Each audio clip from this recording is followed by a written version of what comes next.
Five Nights at Freddy's, Fazbear Frights, Volume 1. Story 1, Into the Pit. Written by Scott Cawthon and Elley Cooper. Published by Scholastic Incorporated. Narrated by Barone.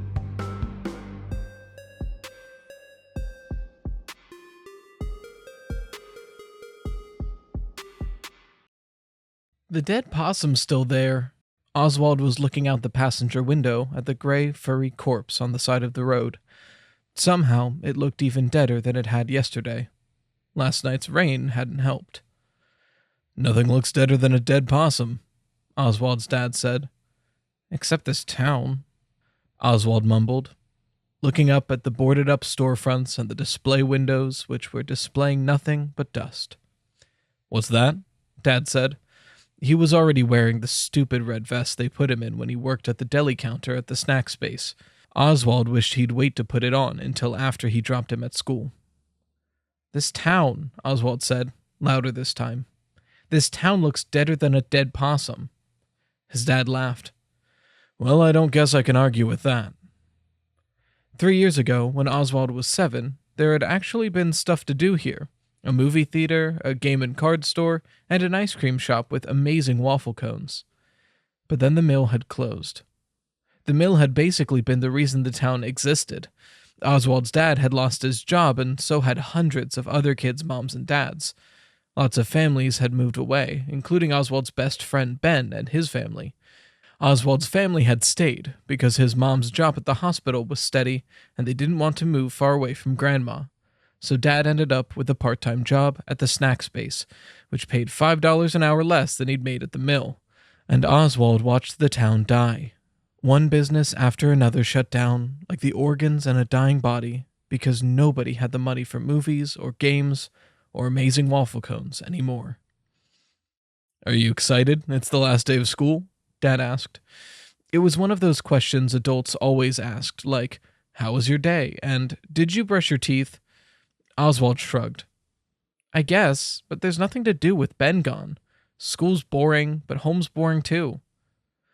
"When I was 10, I wasn't home in the summer until I got called in for supper," Dad said. "I rode my bike and played baseball and got into all kinds of trouble." "Are you saying I should get into trouble?" Oswald said. "No, I'm saying you should have fun." Dad pulled into the drop-off line in front of Westbrook Elementary. Have fun. He made it sound so easy. Oswald walked through the school's double doors and ran smack into Dylan Cooper, the last person he wanted to see. Oswald was apparently the first person Dylan wanted to see, though, because his mouth spread in a wide grin. Dylan was the tallest kid in 5th grade, and clearly enjoyed looming over his victims. "Well, if it isn't Oswald the Ocelot," he said, his grin spreading impossibly wider. "That one never gets old, does it?" Oswald walked past Dylan, and was relieved when his tormentor chose not to follow him. When Oswald and his 5th grade classmates were preschoolers, there was a cartoon on one of the little kid channels about a big pink ocelot named Oswald. As a result, Dylan and his friends started calling him Oswald the Ocelot on the first day of kindergarten, and had never stopped. Dylan was the kind of kid who'd pick on anything that made you different. If it hadn't been Oswald's name, it would have been his freckles, or his cowlick. The name-calling had gotten much worse this year in U.S. history, when they'd learned that the man who shot John F. Kennedy was named Lee Harvey Oswald. Oswald would rather be an ocelot than an assassin. Since it was the last day of school, there was no attempt at any kind of real work. Mrs. Meacham had announced the day before that students were allowed to bring their electronics as long as they took responsibility for anything getting lost or broken. This announcement meant that no effort would be made toward any educational activities of any kind. Oswald didn't have any modern electronics. True, there was one laptop at home, but the whole family shared it, and he wasn't allowed to bring it to school. He had a phone, but it was the saddest, most out-of-date model imaginable, and he didn't want to take it out of his pocket because he knew any kid who saw it would make fun of how pathetic it was. So while other kids played games on their tablets or handheld consoles, Oswald sat. After just sitting became intolerable, he took out a notebook and pencil and started to draw. He wasn't the best artist in the world, but he could draw well enough that his images were identifiable, and there was a certain cartoony quality about his drawings that he liked. The best thing about drawing, though, was that he could get lost in it. It was like he fell into the paper and became part of the scene he was creating. It was a welcome escape. He didn't know why, but lately he had been drawing mechanical animals. Bears, bunnies, and birds. He imagined them being human size and moving with the jerkiness of robots in an old science fiction movie. They were furry on the outside, but the fur covered a hard metal skeleton filled with gears and circuits.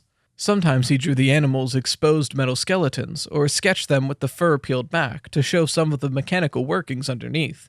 It was a creepy effect, like seeing a person's skull peeking out from beneath the skin. Oswald was so immersed in his drawing that he was startled when Miss Meacham turned off the lights to show a movie. Movies always seemed like a teacher's final act of desperation on the day before break, a way to keep the kids quiet and relatively still for an hour and a half before setting them loose for the summer. The movie Mrs. Meacham chose was, in Oswald's opinion, too babyish for a room full of fifth graders.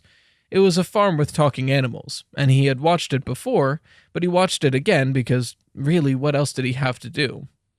At recess, kids stood around tossing a ball back and forth and talking about what they were going to do over the summer. I'm going to a football camp. I'm going to a baseball camp. I'm going to hang out at my neighborhood pool. I'm going to stay with my grandparents in Florida. Oswald sat on a bench and listened. For him, there would be no camps, and no pool memberships, and no trips, because there was no money. And so he'd draw pictures, play his old video games that he'd already beaten 1,000 times, and maybe go to the library. If Ben were still here, it would be different. Even if they were just doing the same old stuff, they'd be doing it together. And Ben could always make Oswald laugh, riffing on video game characters or doing a perfect impersonation of one of their teachers. He and Ben had fun no matter what they did. But now, a summer without Ben yawned before him, wide and empty. Most days, Oswald's mom worked from 12 p.m. until 12 a.m., so his dad had to make dinner. Usually they got by on frozen meals like lasagna or chicken pot pie, or on cold cuts and potato salad from the snacks-based deli that were still good enough to eat, but not good enough to sell. When Dad did cook, it was usually things that just required boiling water. While Dad got their dinner ready, Oswald's job was to feed Jinx, their very spoiled black cat.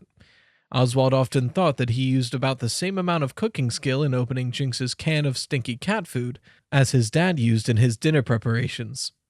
Tonight, Oswald and Dad were sitting down to plates of blue box mac and cheese and some canned corn his dad had zapped in the microwave. It was a very yellow meal. You know, I was thinking, Dad said, squirting ketchup onto his macaroni and cheese. Why did he do that? Oswald wondered. I know you're old enough to stay home by yourself some, but I don't like the idea of you staying by yourself the whole day while your mom and I are at work. I was thinking you could ride into town with me in the mornings and I could drop you off at the library. You could read, surf the net. Oswald couldn't let this one slide. How out of date could his dad be? Nobody says surf the net anymore, Dad. They do now because I just said it. Dad forked up some macaroni. Anyway, I thought you could hang out in the library in the mornings. When you get hungry, you could head over to Jeff's Pizza for a slice and a soda. I could pick you up there once my shift's over at 3. Oswald considered for a moment. Jeff's Pizza was kind of weird. It wasn't dirty exactly, but it was run down. The vinyl on the booth seats had been repaired with duct tape, and the plastic letters had fallen off the menu board above the counter, so the listed toppings included pepperon and M-Erger. It was clear that Jeff's Pizza used to be something bigger and better than it was now. There were tons of unused floor space and lots of unused electrical outlets along the base of the walls. Also on the far wall was a small stage, even though there were no performances there. Not even so much as a karaoke night. It was a strange place. Sad and not what it had once been, like the rest of the town. That being said, the pizza was decent. And, more important, it was the only pizza in town, if you didn't count the kind from the frozen food department at the snack space. The few good restaurants in town, including Gino's Pizza and Marco's Pizza, which, unlike Jeff's, had real pizza maker names, had closed their doors not long after the mill had. So you'll give me money for pizza? Oswald asked. Since Dad's job loss, Oswald's allowance had dwindled to practically nothing. Dad smiled. A kind of sad smile, it seemed to Oswald. Son, we're bad off, but we're not so bad off I can't spot you $3.50 for a slice and a soda. Okay, Oswald said. It was hard to say no to a warm, gooey cheese slice. Since it wasn't a school night and wouldn't be again for quite some time, Oswald stayed up after Dad went to bed and watched an old Japanese monster movie, with Jinx curled up purring on his lap. Oswald had seen a lot of B-grade Japanese horror films, but this one, Zendrelix vs. Mecha Zendrelix, was new to him. As always, Zendrelix just looked like a giant dragon thing, but Mecha Zendrelix reminded him of the mechanical animals he drew when he stripped them of their fur. He laughed at the movie's special effects. The train Zendrelix destroyed was clearly a toy, and at how the actor's lip movements didn't match the dubbed-in English. Somehow, though, he always found himself rooting for Zendrelix. Even though he was just a guy in a rubber suit, somehow he managed to have a lot of personality. In bed, he tried to count his blessings. He didn't have Ben, but he had monster movies and the library and lunchtime pizza slices. It was better than nothing, but it still wasn't going to be enough to keep him going all summer. Please, he wished, his eyes closed tight. Please let something interesting happen. Oswald woke to the smell of coffee and bacon. The coffee he could do without, but the bacon smelled amazing. Breakfast meant time with his mom, often the only time he got with her until the weekend. After one necessary stop, he hurried down the hall to the kitchen. Well, look at that. My rising 6th grader has risen. Mom was standing over the stove in her fuzzy pink bathrobe, her blonde hair pulled back in a ponytail, flipping. Oh, yum, were those pancakes? Hi, Mom. She opened her arms. I demand a morning hug. Oswald sighed like it annoyed him, but he went over and hugged her. It was funny. With Dad, he always said he was too old for hugs, but he never turned down his mom's open arms. Maybe it was because he didn't get to spend much time with her during the week, while he and Dad spent so much time together they sometimes got on each other's nerves. He knew Mom missed him and felt bad for having to work such long hours, but he also knew that since Dad's job at the snack space was just part-time, Mom's long hours were most of the reason the bills were getting paid. Mom always said that adult life was a fight between time and money. The more money you earned to spend on bills and necessities, the less time you got to spend with your family. It was a difficult balance. Oswald sat down at the kitchen table and thanked his mom when she poured his orange juice. First day of summer break, huh? Mom went back to the stove to scoop up a pancake with her spatula. Uh-huh. He probably should have tried to sound more enthusiastic, but he couldn't muster the energy. She slid the pancake onto his plate, and then served him 2 strips of bacon. Not the same without Ben, huh? He shook his head. He wasn't going to cry. Mom ruffled his hair. I know, it's a bummer. But hey, maybe a new friend will move into town. Oswald looked at her hopeful face. Why would anybody move here? Okay, I see your point, Mom said, piling on another pancake. But you never know. Or maybe somebody cool already lives here. Somebody you don't even know yet. Maybe, but I doubt it, Oswald said. These pancakes are great, though. Mom smiled and ruffled his hair again. Well, I've got that going for me anyway. Do you want more bacon? If you do, you'd better grab it before your dad gets in here and vacuums it all up. Sure. It was Oswald's personal policy never to refuse more bacon. The library was actually kind of fun. He found the latest book in a science fiction series he liked and a manga that looked interesting. As always, he had to wait forever to use the computers because they were all taken by people who looked like they had no place else to be. Men with scraggly beards wearing layers of ratty clothing, 2 thin women with sad eyes and bad teeth. He waited his turn politely, knowing that some of these people used the library for shelter during the day, then spent the night on the streets. Jeff's Pizza was as weird as he remembered. The big empty space beyond the booths and tables was like a dance floor when nobody danced.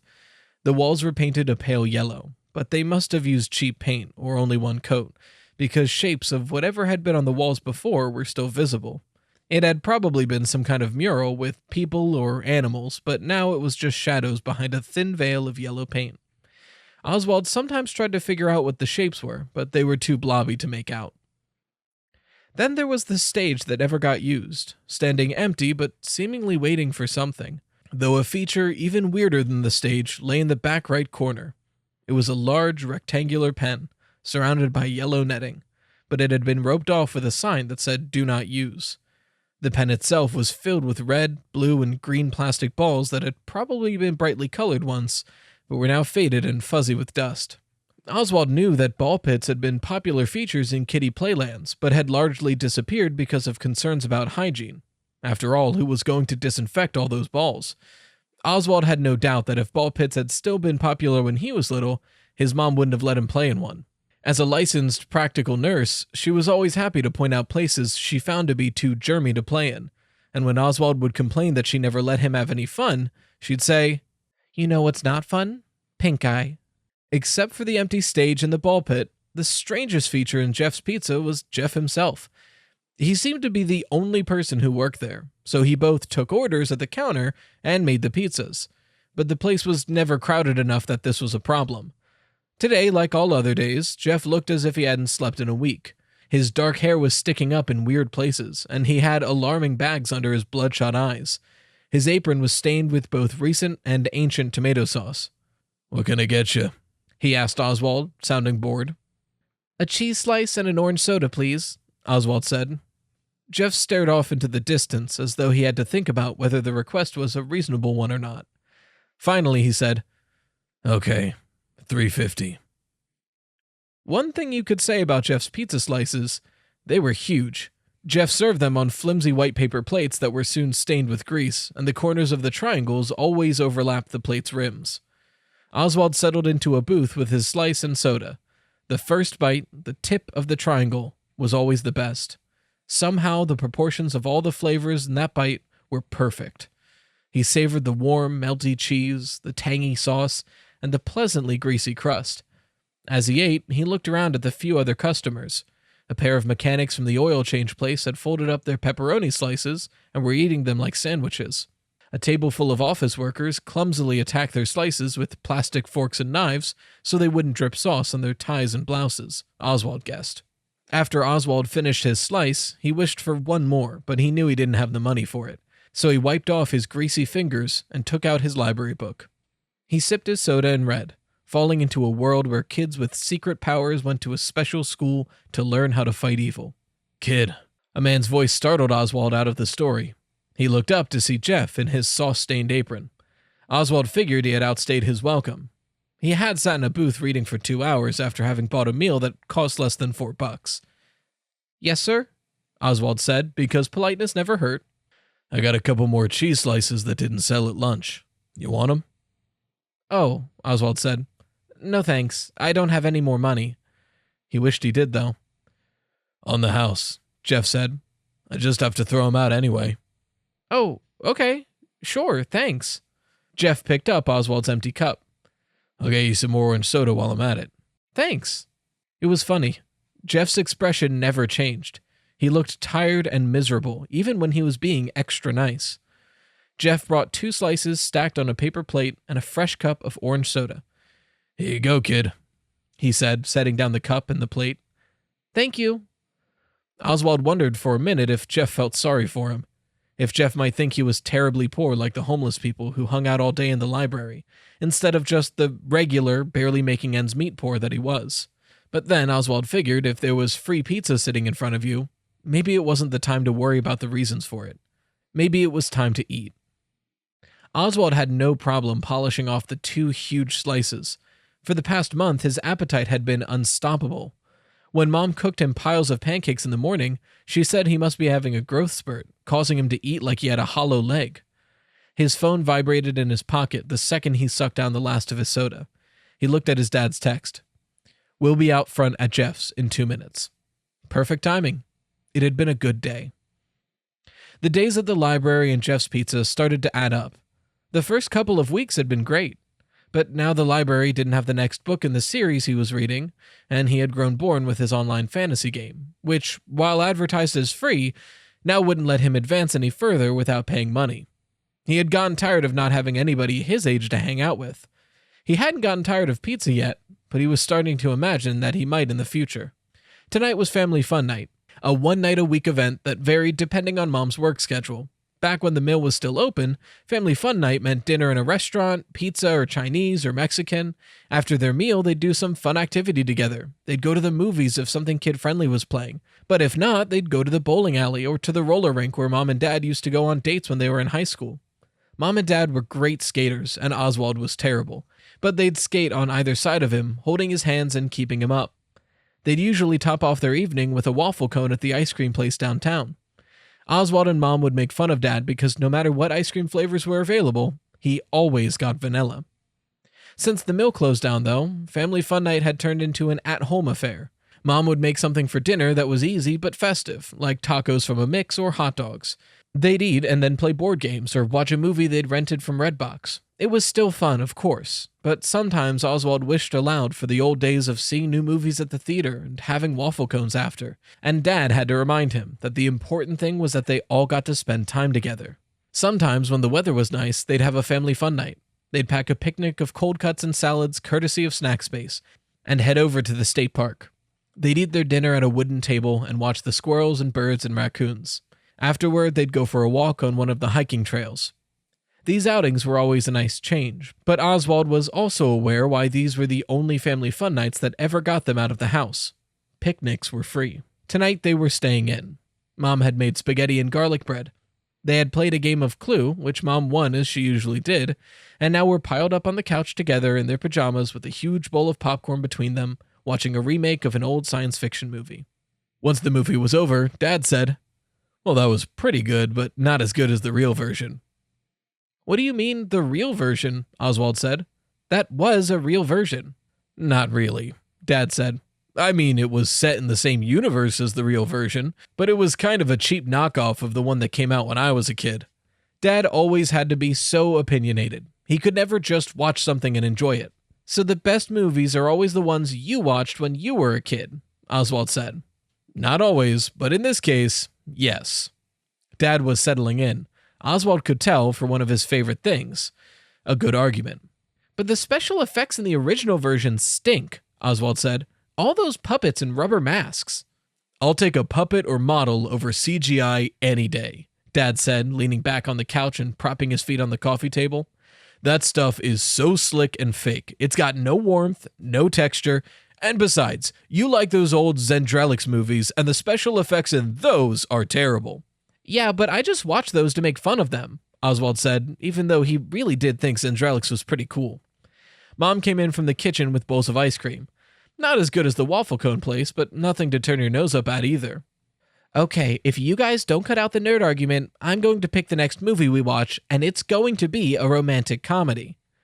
Oswald and his dad shut up immediately. "That's about what I thought," Mom said, passing around the bowls of ice cream. As Oswald was lying in bed sketching his mechanical animals, his phone vibrated on his nightstand. There was only one person other than his parents who ever texted him. "Hey," Ben had typed on the screen. "Hey back," Oswald typed. "How's your summer?" "Awesome, at Myrtle Beach for vacation. It's so cool. Arcades and mini-golf everywhere." "Jealous," Oswald typed, and he meant it. A beach with arcades and mini-golf really did sound awesome. "Wish you were here," Ben typed. "Me too." "How's your summer?" "Okay," Oswald texted. He was briefly tempted to make his summer sound cooler than it was, but he could never lie to Ben. "Been going to the library a lot. Lunch at Jeff's Pizza." "That's all?" It did sound pathetic compared with a family trip to the beach. He texted, "Pretty much, yeah." "I'm sorry," Ben texted, and then, "That pizza place is creepy." They chatted a little while longer, and although Oswald was happy to hear from Ben, he was also sad that his friend was so far away and having such a good time without him. Monday morning, and Oswald was in a bad mood. Even his mom's pancakes didn't help. In the car, Dad turned up the radio too loud. It was some stupid song about a tractor. Oswald reached for the knob and turned it down. "Hey dude, driver picks the music, you know that," Dad said. He turned the awful song back up even louder. "It's bad music," Oswald said. "I'm trying to save you from yourself." "Well, I don't like those video game songs you listen to," Dad said, "but I don't just barge into your room and turn them off." "Yeah," Oswald said, "but I don't force you to listen to them either." Dad turned the radio down. "What's with the attitude, son? Whatever's bothering you. It's not just that I like country music." Oswald didn't feel like talking, but clearly he was being forced to, and once he opened his mouth, he was surprised to feel complaints erupting from him like lava from a volcano. "I'm tired of every day being exactly the same. Ben texted me yesterday. He's at Myrtle Beach having an awesome time. He wanted to know what I was doing, and I told him I was going to the library and Jeff's Pizza every day. And you know what he texted back? 'I'm sorry. And that pizza place is creepy.'" Dad sighed. I'm sorry we can't go on vacation and have an awesome time, Oz. Things are hard right now where money's concerned. I'm sorry it affects you. You're a kid. You shouldn't have to worry about money. I'm hoping they'll move me to full-time at the store in the fall. That'll help a lot. And if I get promoted to deli manager, it'll be another $1.50 an hour. Oswald knew he shouldn't say what he was about to say, but he went anyway. Ben's dad got a job that pays even better than his old job at the mill. Dad tightened his grip on the steering wheel. Yeah, well, and Ben's dad had to move 500 miles away to get that job. His voice sounded tight as his grip on the wheel, and Oswald could tell his jaw was clenched. Your mom and I talked a lot about it, but we decided not to move, especially with your grandma living here and needing help sometimes. This is our home, kiddo, and things aren't perfect, but we just have to make the best of them. Oswald felt himself crossing the line from grumbling into grounding territory. But why did some people get the best of everything, and others had to settle for free library visits and cheap pizza? And so every day you toss me out on the street like garbage. If this is the best of things, I'd hate to see the worst. Now, son, don't you think that's a little dramatic? Oswald didn't stick around to hear the rest of his dad's criticism. He got out of the car and slammed the door. His dad sped away, probably glad to get rid of him. Just as he'd predicted, the library still didn't have the book he wanted. He flipped through a few magazines, the kind with exotic jungle animals which he usually liked, but they weren't doing much for him today.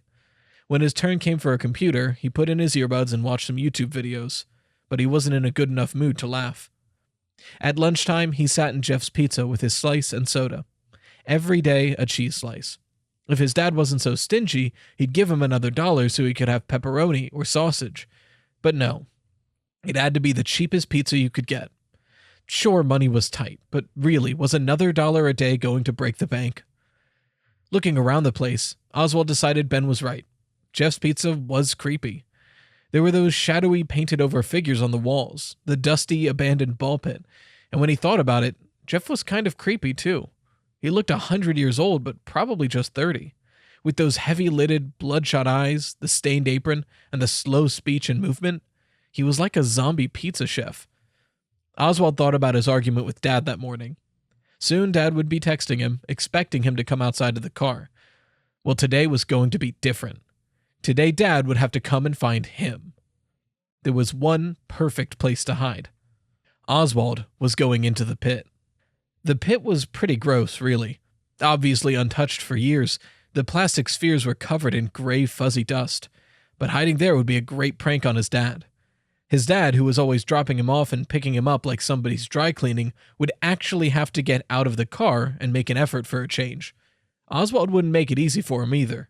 Oswald took off his shoes.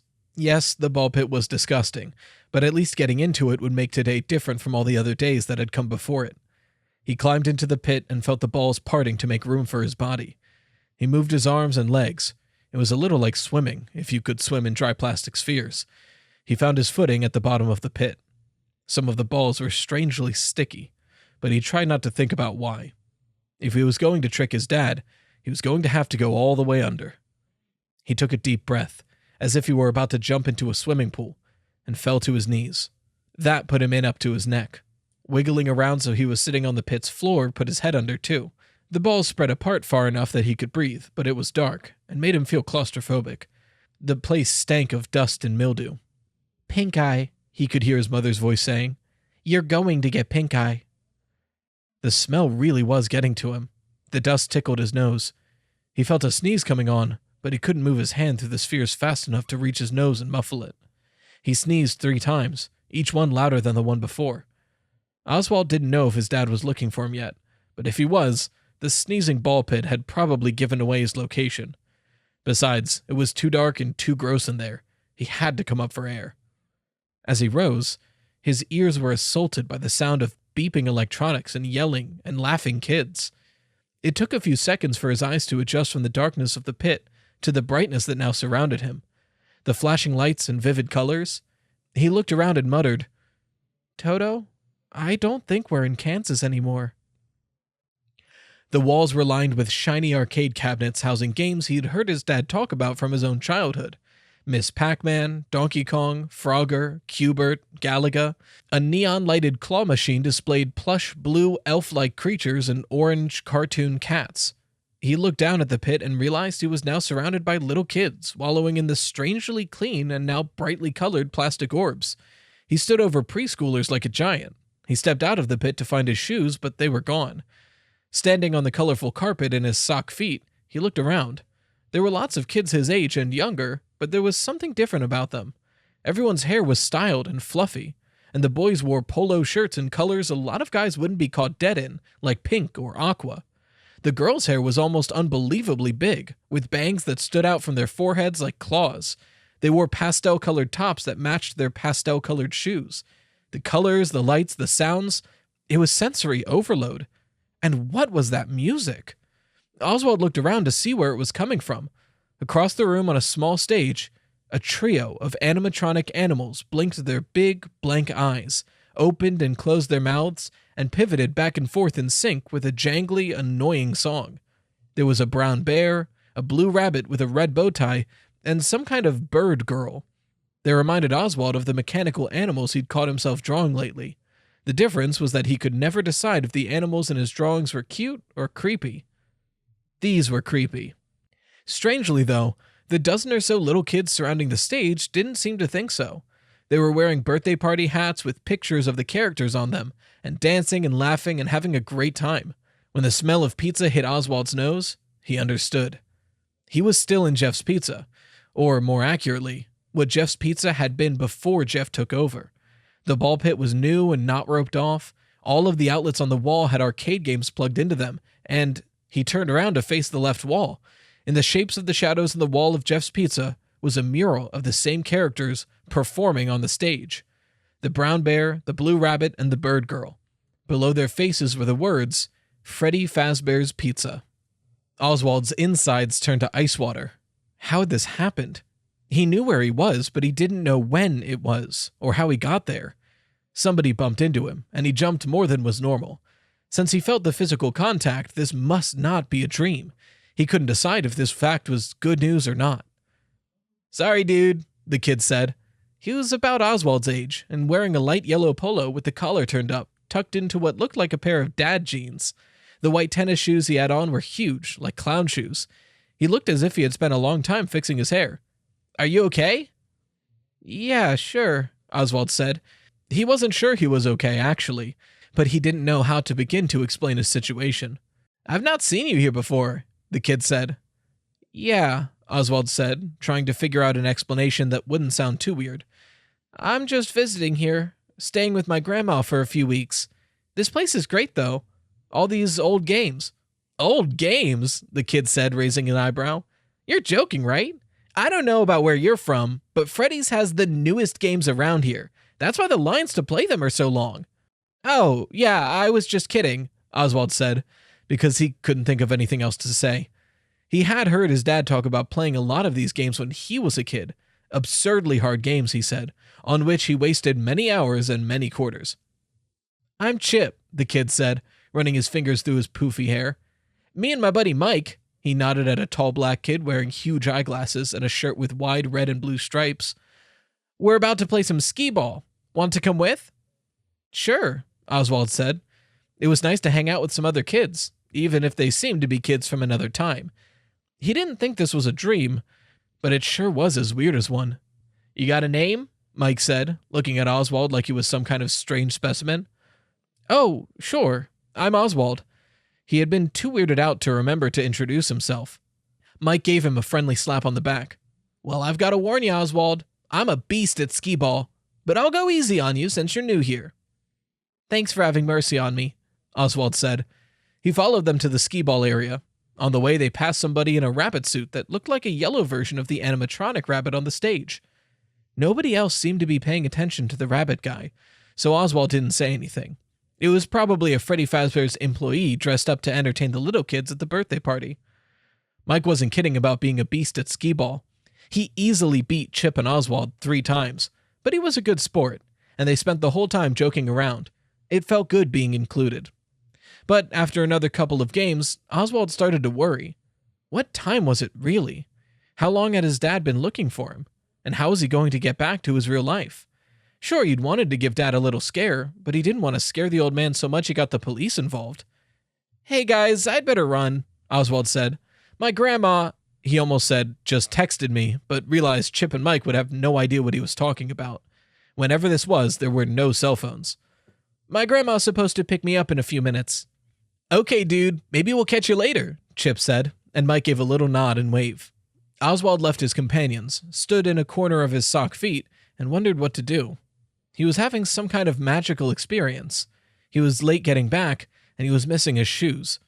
He was like some kind of mixed-up guy Cinderella. How to get back? He could walk out the front door of Freddy Fazbear's, but where would that take him? It might be the right place to find his dad's car waiting, but it wasn't the right time. Not the right decade, even. Then it dawned on him. Maybe the way out was the same way he got in. At the ball pit. A mom was telling her 2 little kids it was time to leave. They tried to argue with her, but she turned on her stern mom voice and threatened them with an early bedtime. Once they got out, he got in. He sank beneath the surface before anybody could see that a kid over the height limit was in the ball pit. How long to stay under? Randomly, he decided to count to 100, then stand. He rose to his feet and found himself standing in the dusty, roped-off ball pit at Jeff's Pizza. He climbed out and found his shoes right where he'd left them. His phone vibrated in his pocket. He took it out and read, "We'll be there in 2 minutes." Had no time passed at all? He headed out the door, and Jeff called, "See you, kid," behind him. "This looks great, Mom," Oswald said, spearing a sausage link with his fork. "You're in a good mood today." Mom slid a waffle onto his plate. "Quite a contrast from yesterday when you were Mr. Grumpy Pants." "Yeah," Oswald said. "They're supposed to get my book in the library today." This statement was true, but it wasn't the reason Oswald was in a good mood. Of course, it wasn't like he could tell her the real reason. If he said, "I discovered a ball pit at Jeff's Pizza that lets me travel in time," Mom would be dropping the waffles and picking up the phone to call the nearest child psychologist. Oswald picked up his book at the library, but was too impatient to read it. He headed over to Jeff's Pizza as soon as it opened at 11. Jeff was in the kitchen when he got there, so he made a beeline for the pit. He shucked off his shoes, stepped in, and sank into the depths. Since it had seemed to work before, he counted to 100 before he stood. The animatronic band was playing some weird jangly song that was partially drowned out by the beeping, blipping, and dinging of a variety of games. He wandered the floor and took in the video games. The whack-a-mole, the neon-lighted token suckers that let you win some tickets, but probably not, if you push the button at the right time. Older kids crowded around the video games. Preschoolers climbed on the crayon-colored play equipment.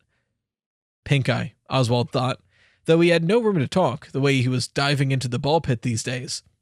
Everything looked as it had before. He had even caught sight of a calendar hanging in an open office that helped him pinpoint the date, 1985. "Hey, it's Oswald!" Chip was wearing a baby blue polo with his dad jeans and giant sneakers this time. Not a hair on his head was out of place. "Hey, Oz," Mike said. He was wearing a Back to the Future t-shirt. "Anybody ever call you that, like the Wizard of Oz?" "They do now," Oz said, grinning. He had gone from having the loneliest summer ever to having 2 new friends, and a nickname. True, all of these seemed to be happening in the mid-1980s, but why get hung up on the details? "Hey," Chip said, "we just ordered a pizza. You want to come have some? We ordered a large, so there's more than we can eat." "Speak for yourself," Mike said, but he was grinning. "Okay," Chip said.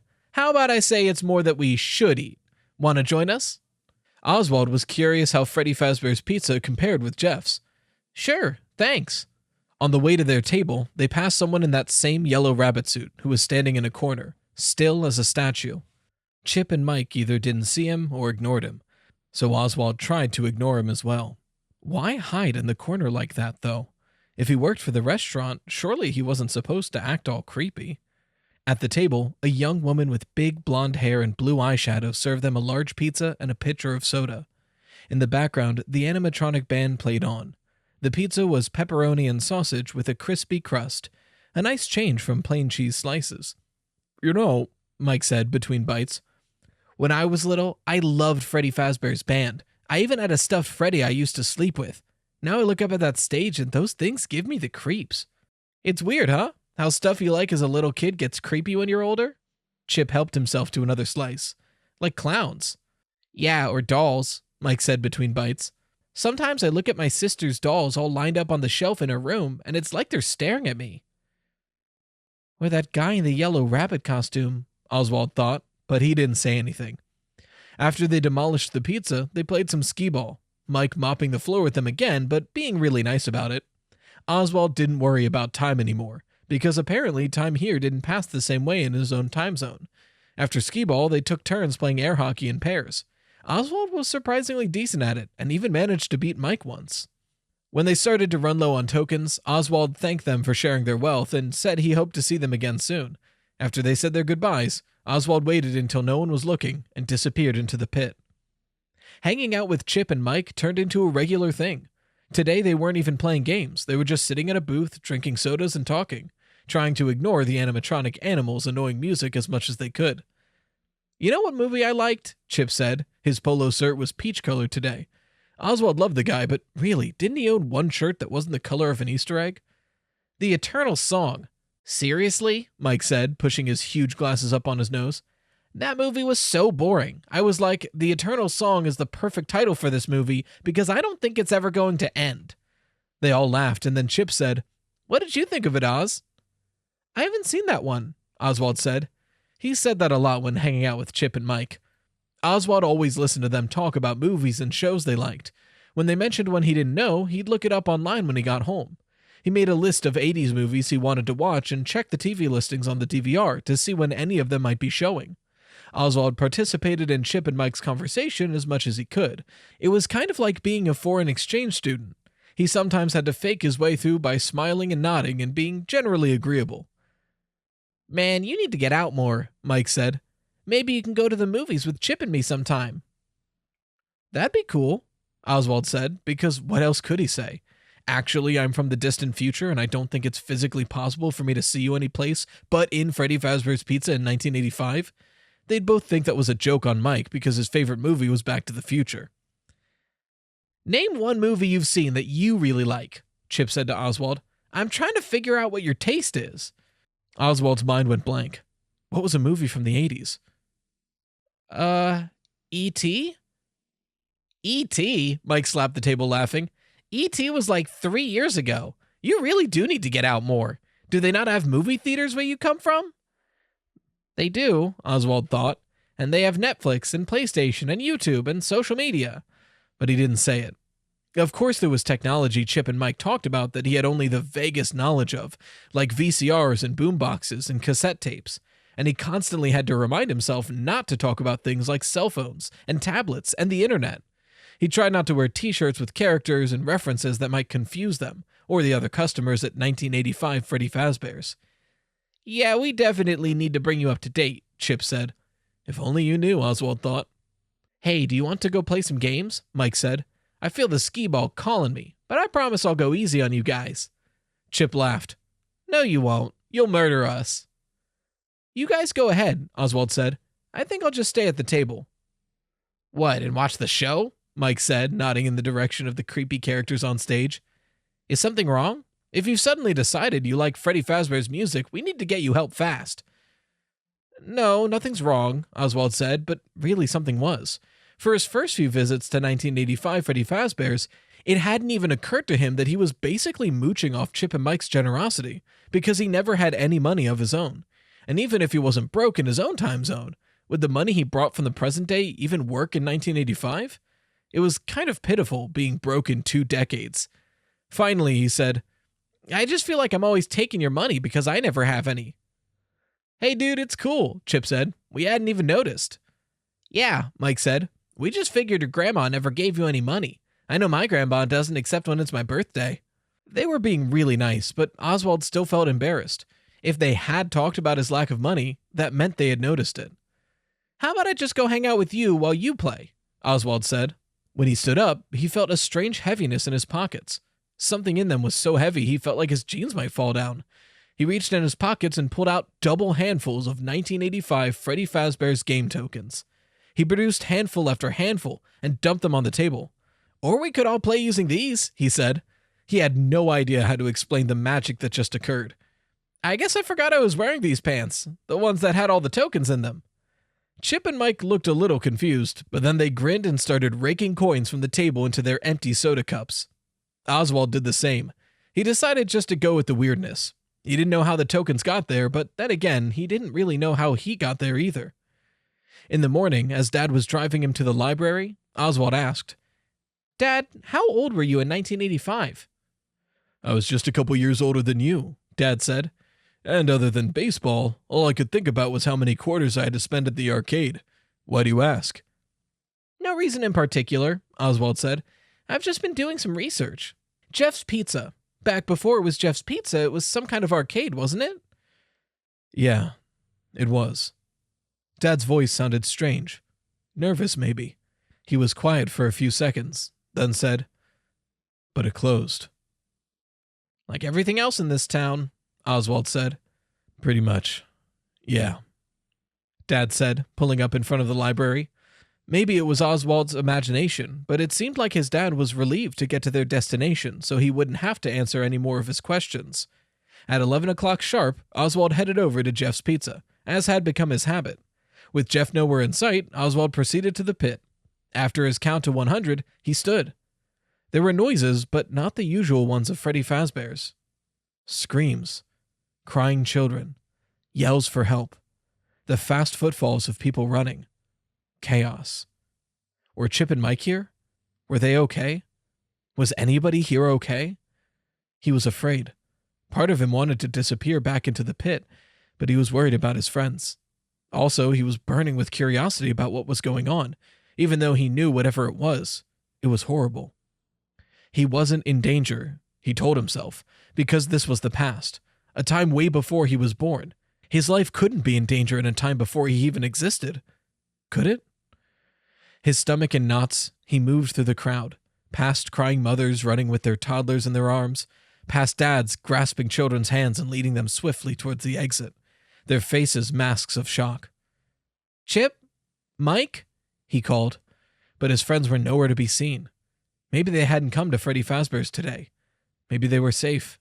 Scared, but feeling as if he had to know what was happening, Oswald walked in the opposite direction from everyone else with an escalating feeling of dread. In front of him stood the man in the yellow bunny costume. If it was a man under there. The bunny opened a door that said private and went inside. Oswald followed. The corridor was long and dark. The rabbit looked at him with blank eyes and an unchanging grin, then walked farther down the hall. Oswald wasn't chasing the rabbit. He was letting the rabbit lead him, as if he were in a terrifying version of Alice in Wonderland, going down the rabbit hole. The rabbit stopped in front of a door with a sign reading "Party Room" and beckoned for Oswald to come inside. Oswald was shaking with terror, but he was too curious to refuse. Besides, he kept thinking, you can't hurt me. I haven't even been born. Once inside the room, it took Oswald a few seconds to register what he was actually seeing, and a few more seconds for his brain to process it. They were lined up against the wall, which was painted with images of the place's mascots, the grinning bear, the blue bunny, and the bird girl. Half a dozen kids, none of them older than Oswald, their lifeless bodies propped into sitting positions, their legs stretched out in front of them. Some of them had their eyes closed, as if asleep. Others' eyes were open, frozen in an empty, doll-like stare. They were all wearing Freddy Fazbear birthday party hats. Oswald couldn't tell how they had died, but he knew the rabbit was responsible for it, that the rabbit wanted him to see his handiwork. Maybe the rabbit wanted Oswald to be his next victim, to join the others lined up against the wall with their unseeing eyes. Oswald screamed. The yellow rabbit lunged for him, and he ran out of the room, down the black corridor. Maybe the rabbit could hurt him, maybe he couldn't. Oswald didn't want to hang around long enough to find out. He ran across the now empty arcade toward the ball pit. Outside, the police siren's screams matched Oswald's own. The rabbit ran after him, getting so close that a fuzzy paw brushed Oswald's back. Oswald dove into the pit. He counted to 100 as fast as he could.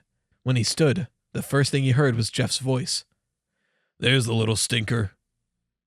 Oswald turned to see his dad stomping toward him while Jeff looked on. Dad looked furious, and Jeff didn't look happy either, not that he ever did. Oswald stood frozen, too overwhelmed to move. His dad grabbed his arm and pulled him out of the pit. What were you thinking hiding in that nasty old thing? Dad said. Didn't you hear me calling you? After Oswald was out, his dad leaned over the pit. Look how dirty this is. Your mother... A pair of yellow arms reached out of the pit and pulled Dad under. The struggle would have been cartoonish if it hadn't been so terrifying.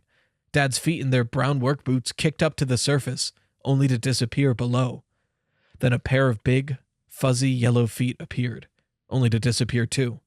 The balls in the pit rolled like a stormy sea, and then they were still. The yellow rabbit rose from the pit, adjusting his purple bow tie, brushed off his front, and turned towards Oswald, grinning. Oswald backed away, but the rabbit was beside him, its arm firmly around Oswald's shoulders, guiding him towards the exit. Oswald looked at Jeff, who stood behind the counter.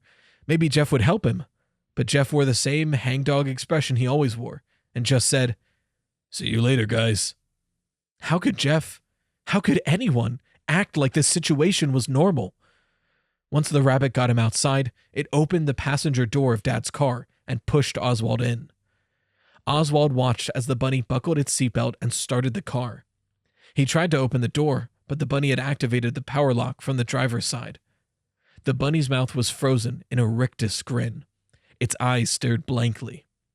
Oswald pushed the unlock button again, even though he knew it wouldn't work. "Wait," Oswald said. "Can you do any of this? Can you even drive a car?" The bunny said nothing, but started the car and pulled it into the street. It stopped at a red light, so Oswald figured it must be able to see, and must know the basic rules of driving. "What did you do to my dad? Where are you taking me?" Oswald could hear the panic in his voice. He wanted to sound strong and brave, like he was standing up for himself, but instead he just sounded scared and confused, which he was. The bunny said nothing. The car made a familiar right turn, then a familiar left into Oswald's neighborhood. "How do you know where I live?" Oswald demanded. Still silent, the bunny turned into the driveway in front of Oswald's ranch-style house. "I'll run for it," Oswald thought. "As soon as this thing unlocks the car door, I'll run into a neighbor's house and call the police once I'm safely inside." The locks clicked. Oswald jumped out of the car. Somehow, the bunny was standing right in front of him. It grabbed his arm. He tried to break free, but its grip was too strong. The bunny dragged Oswald to the front door, then yanked off the chain around Oswald's neck that held his house key. The rabbit turned the key in the door and shoved Oswald inside, then stood in front of the door, blocking the exit. Jinx the cat wandered into the living room, took one look at the rabbit, arched her back, puffed out her tail, and hissed like a cat on a Halloween decoration. Oswald had never seen her act scared or unfriendly before, and he watched as she turned tail and fled down the hall. If Jinx knew this situation was bad, it must really be bad. "You can't do this," Oswald said to the rabbit in tears. He didn't want to cry. He wanted to look strong, but he couldn't help it. This is kidnapping or something. My mom will be home soon, and she'll call the police." It was a total bluff, of course. Mom wouldn't be home until after midnight. Would he even be alive by the time Mom got home? Was his dad even alive now? He knew the bunny would grab him if he tried to make a run for the back door. "I'm going to my room now, okay? I'm not trying to escape. I'm just going to my room." He backed away, and the bunny let him. As soon as he got inside his room, he slammed the door and locked it. He took deep breaths and tried to think. There was a window in his room, but it was high and too small to climb through. Under his bed, Jinx let out a low growl. Oswald could hear the bunny outside his door. If he made a phone call, it would hear him, but maybe he could send a text. He took out his phone and with shaking hands texted, "Mom, emergency. Something's wrong with Dad. Come home now." Oswald knew even as he texted that she wouldn't be coming home now, because she was always dealing with medical emergencies at work. Sometimes it took her a long time to check her phone. It was Dad who Oswald was supposed to contact in the event of an emergency, but obviously that wasn't going to work now. A miserable hour passed until Oswald's phone vibrated. Afraid the rabbit might still be listening outside his locked door, he picked up without saying hello. "Oswald, what's going on?" Mom sounded terrified. "Do I need to call 911? "I can't talk now," Oswald whispered. "I'm on my way home, okay?" She hung up. 15 minutes seemed to pass more slowly than Oswald thought was possible. Then there was a knock on Oswald's door. Oswald jumped, his heart in his throat. "Who is it?" "It's me," Mom said, sounding exasperated. "Open the door." He opened the door just a crack to make sure it really was her. Once he let her in, he closed and locked the door behind them. "Oswald, you need to tell me what's going on." Mom's brow was furrowed with worry. Where to start? How to explain without sounding crazy? "It's Dad. He's not okay. I'm not even sure where he is." Mom put her hands on both his shoulders. "Oswald, I just saw your dad. He's lying on the bed in our bedroom watching TV. He made you a chicken pot pie for dinner. It's sitting on the stove." "What? I'm not hungry." He tried to wrap his mind around his mom's words. "You saw Dad?" Mom nodded. She was looking at him like he was one of her patients instead of her kid, like she was trying to figure out what was wrong with him. "And he's okay?" She nodded again. "He's okay, but I'm worried about you." She put her hand on his forehead, as if checking for a fever. "I'm okay," Oswald said. "I mean, if Dad's okay, I'm okay. He just didn't seem okay." "Maybe it's good you're starting back. I think you're spending too much time by yourself." What could he say? Actually, I've been spending time with my new friends in 1985? Maybe so. I probably should just go on to bed. I have to get an early start in the morning. "I think that's a good idea," Mom said. She put her hands on his cheeks, looked him directly in the eyes. "And listen, if you're going to text me at work, make sure it's a real emergency. You scared me." "I thought it was a real emergency. I'm sorry." "It's all right, honey. Get some rest, okay?" "Okay." After Mom left, Oswald looked under the bed, crouched in a ball like she was trying to make herself as small and invisible as possible, her eyes wide and looking terrified. "It's okay, Jinxie," Oswald said, reaching under the bed and wiggling his fingers at her. "Mom says it's safe. You can come out now." The cat wouldn't budge. Oswald lay awake in bed. If Mom said Dad was there and okay, then it must be true. Why would she lie? But Oswald knew what he had seen. He had seen the yellow thing, as he started to think of it, drag his dad into the pit. He had seen the yellow thing climb out of the pit, had felt its grip on his arm, sat beside it in the car as it drove him home. Or had he?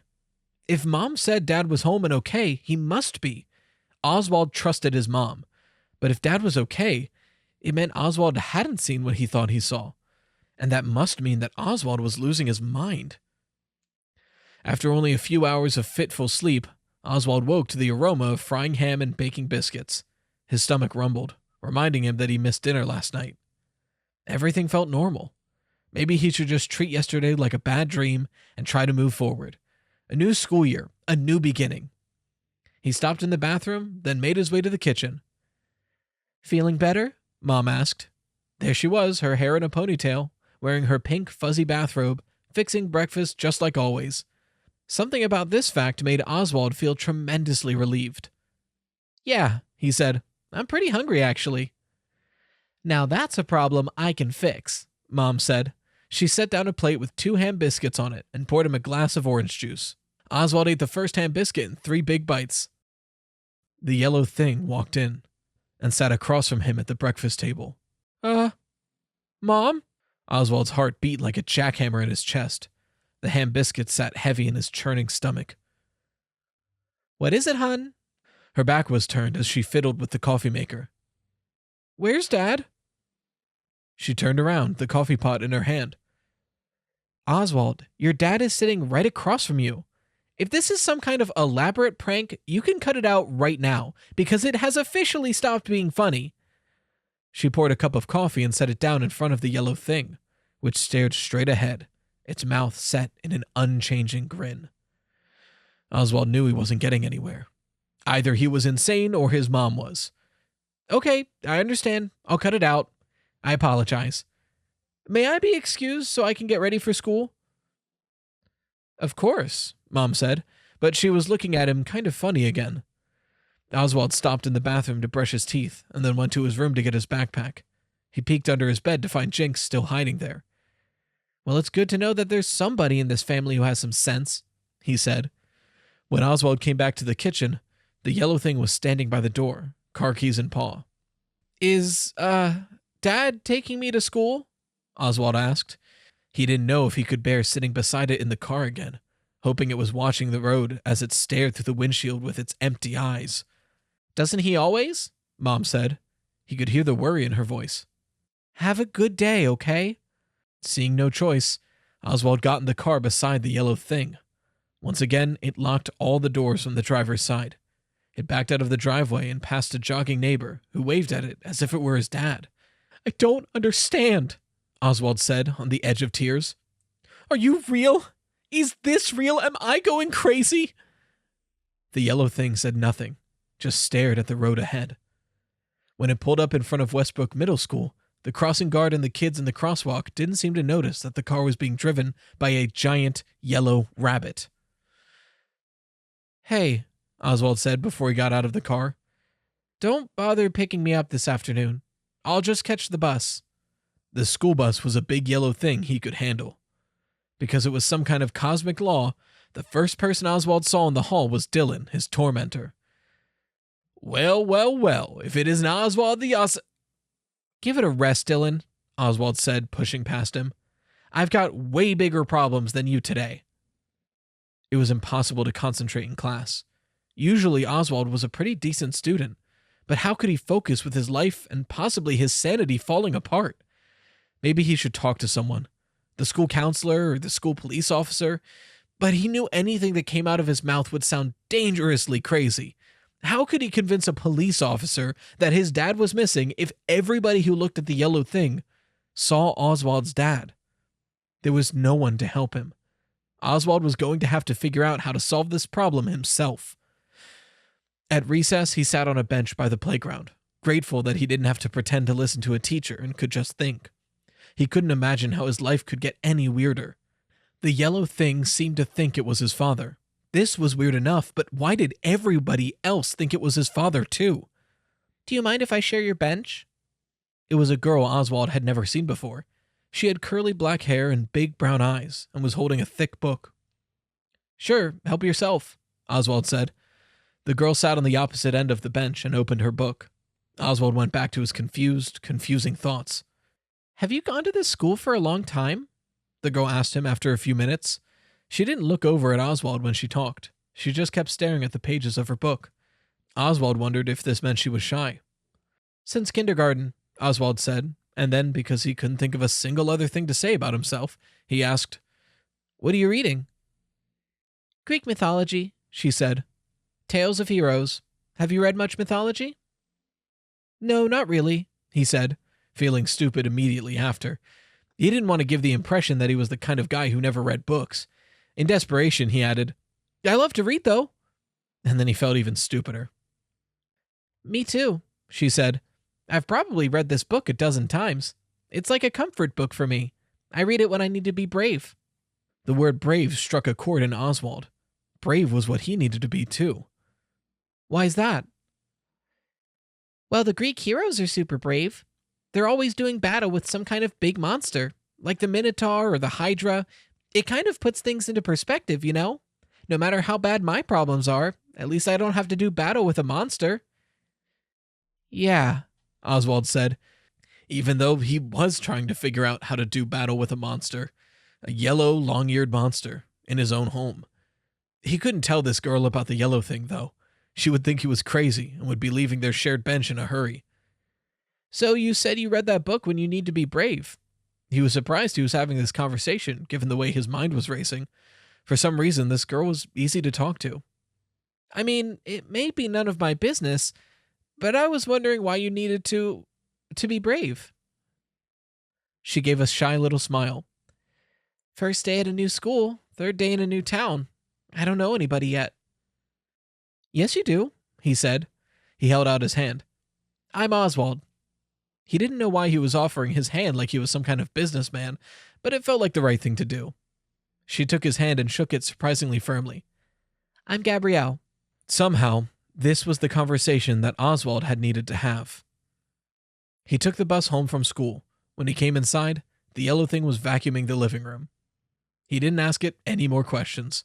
It wasn't as if it could give him any answers anyway. And besides, if he was going to make his plan work, he was going to have to act like everything was normal. And as anybody who had seen him in the 4th grade class play knew, acting was not one of his talents.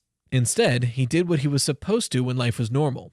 When his real dad was vacuuming the living room, he got the feather duster out of the cleaning closet and dusted the coffee table, the end tables, and the lamps. He emptied the wastebasket and kneaded the throw pillows on the couch. Then he went to the kitchen and took out the garbage and the recycling. Once he was outside, it was tempting to run, but he knew running was not the answer. If everybody saw the yellow thing as his dad, nobody would help him. The yellow thing would always catch him. He went back inside. His chores done, he walked right past the yellow thing.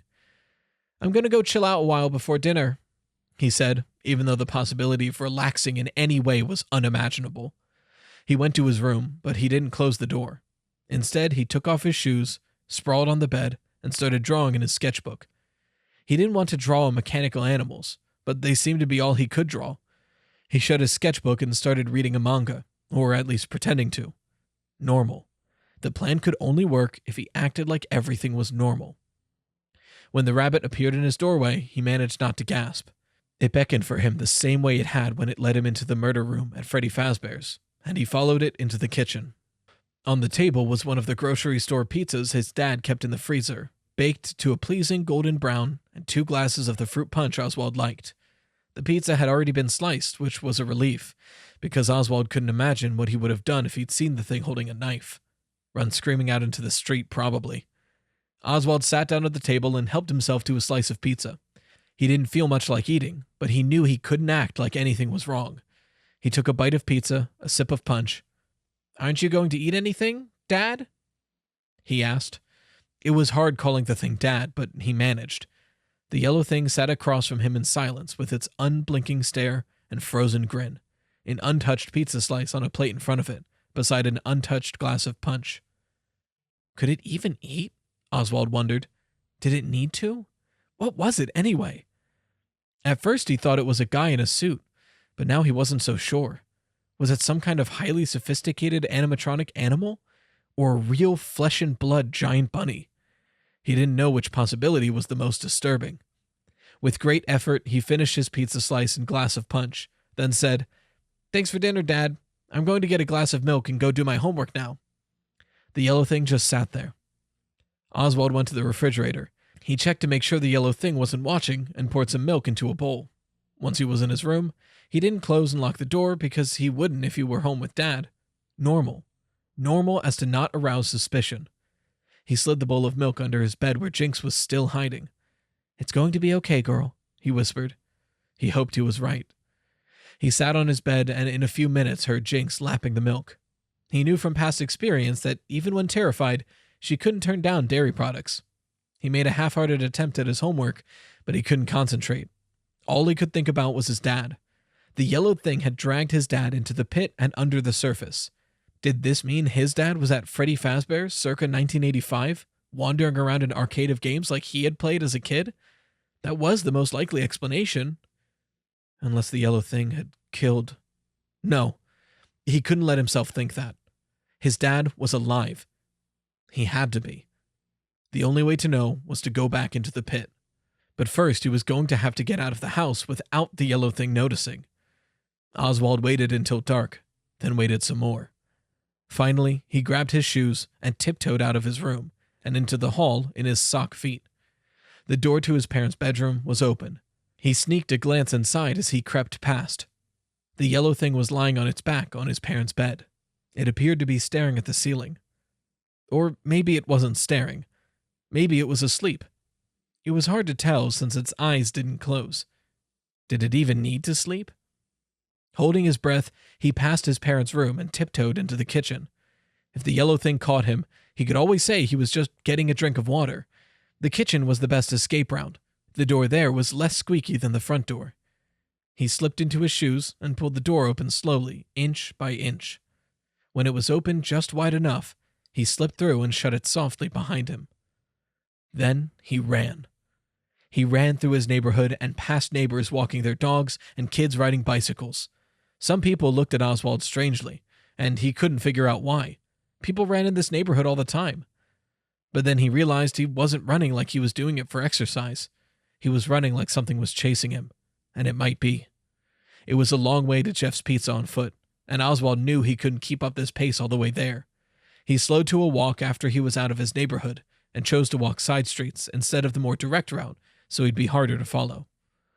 He was afraid Jeff's Pizza might be closed by the time he reached it, but when he arrived, hot and out of breath, the lighted open sign was still on. Inside, Jeff was at the counter, watching a ball game on TV, but otherwise the place was empty. "You know we just serve whole pizzas at night. No slices," Jeff said in his usual monotone. As always, he looked exhausted. "Yeah, I just stopped by to get a soda to go," Oswald said, his gaze roaming to the roped-off ball pit. Jeff looked a little puzzled, but finally said, "Okay, let me get a pie out of the oven, then I'll get it for you. Orange, right?" "Right, thanks." As soon as Jeff disappeared into the kitchen, Oswald ran to the back corner and dove into the pit. The familiar musty smell filled his nose as he sank beneath the surface. He sat on the pit's floor. He counted to 100 as he always did, even though he wasn't sure it served any purpose in getting him to make the jump to Freddy Fazbear's in 1985. He shifted on the pit's floor and felt something solid press against his lower back. A shoe. It felt like the sole of a shoe. He scooted around and grabbed it. It was a boot. A steel-toed work boot like his dad used to wear at the mill and now wore to his job at the snack space. He moved his hand up a little. An ankle. An ankle in the kind of thick boot sock his dad liked. He crawled further across the floor of the pit. The face. He had to feel the face. If it was some kind of giant furry head like the yellow things, he might never stop screaming, but he had to find out. His hand found a shoulder. He reached to the chest and felt the cheap fabric of a white undershirt. He was shaking as he reached higher.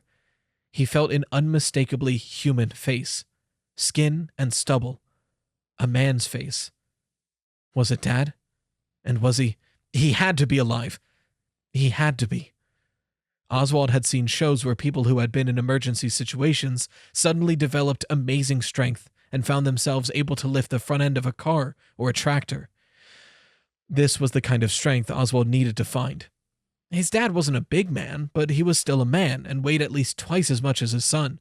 He had to move his dad if he was going to save him. If this even was his dad. If this wasn't some kind of cruel hoax set up by the yellow thing to trap him. Oswald couldn't let himself think these thoughts, not if he was going to do what he had to do.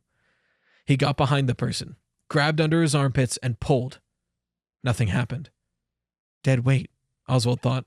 No, not dead. Please, not dead. He pulled again, this time with more force, making a noise that was somewhere between a grunt and a roar. This time the body moved, and Oswald pulled again, standing up, and getting the person's head and shoulders above the surface. It was his dad, pale and unconscious, but breathing. Definitely breathing. And around them, not Freddy Fazbear's in 1985, but the normal, present-day weirdness of Jeff's Pizza. How could Oswald get him out? He could call Mom. As a nurse, she would know what to do. But what if she thought he was crazy or lying? He felt like the boy who cried wolf, or the boy who cried rabbit. He felt it before he saw it. The presence behind him. The awareness of something in his personal space. Before he could turn around, a pair of furry yellow arms locked around him in a fearsome embrace. He got his right arm free enough to jab his elbow into the yellow thing's midsection. He got loose, but the thing was blocking the exit to the pit. He couldn't get out of the pit by himself, let alone with his poor, passed-out dad. Acting more than thinking, Oswald charged at the rabbit with his head down. If he could throw it off balance or knock it under the surface, maybe he could make it end up in 1985 Freddy Fazbear's and buy Oswald and his dad some time to escape. He headbutted the yellow thing and knocked it into the ropes and netting that surrounded the ball pit. It stumbled a little, righted itself, and then, arms outstretched, lunged towards Oswald. It pushed Oswald against the wall of the pit, its eyes dead as always. It unhinged its jaws to reveal double rows of fangs as sharp as scimitars. Mouth open freakishly wide, it lunged for Oswald's throat, but he blocked it with his arm. Pain pierced Oswald's forearm as the yellow thing sank its fangs into skin. Oswald used his good arm to punch the rabbit hard in the face before the fangs pierced too deeply. Fangs? What kind of crazy rabbit had fangs? The thing's jaws released their grip.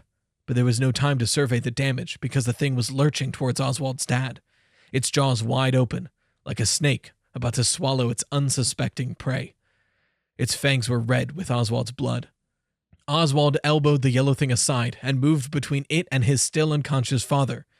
"You leave my dad alone!"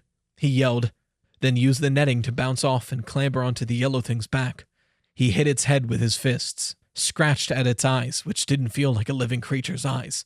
The rabbit stumbled back into the netting and ropes, then grabbed Oswald's arm and slung him hard off its shoulders and into the pit. Oswald fell headfirst under the surface, grateful that the bottom of the pit was soft. His arm was throbbing. His whole body was exhausted, but he had to get up. He had to save his dad. Like those ancient Greek heroes Gabrielle had told him about, he had to be brave and face the monster. Oswald rose unsteadily to his feet. Somehow, when it shook Oswald off, the yellow thing must have gotten tangled in the ropes and netting that lined the ball pit. A rope was looped around its neck, and it grasped the rope with its big paws, trying to get free. Oswald couldn't understand why it was failing to free itself until he saw that the yellow thing's feet weren't touching the floor of the pit. The yellow thing was suspended from the rope, which was tied securely to a metal rod at the top of the ball pit. The rabbit had hanged itself. Its mouth was opening and closing like it was gasping for breath, but no sound came out. Its paws clawed desperately at the ropes. Its stare, still terrifying in its blankness, was aimed in Oswald's direction, as if it were asking him for help. Oswald certainly wasn't going to rescue it. After a few more seconds of struggling, the yellow thing was still. Oswald blinked. Hanging from the rope was nothing but a dirty, empty, yellow rabbit costume. His dad's eyes opened. Oswald rushed to his side. "I don't understand why I'm here," Dad said. His face was pale and unshaven, his eyes puffy with dark half-moons under them. "What happened?" Oswald debated what to say. "You were attacked and left for dead by a giant evil rabbit who tried to replace you, and I was the only person who could see it wasn't you. Even Mom thought it was you." No, it sounded too crazy, and Oswald didn't relish the idea of spending years in therapy saying, "But the evil rabbit was real." Jinx was the only other member of the family who knew the truth, and being a cat, she wasn't going to say anything in his defense. Besides, his dad had already suffered enough. Oswald knew it was wrong to lie. He also knew that lying was not a skill he had. When he tried, he always got all nervous and sweaty and said, a lot. But in this situation, a lie might be the only way forward. He took a deep breath.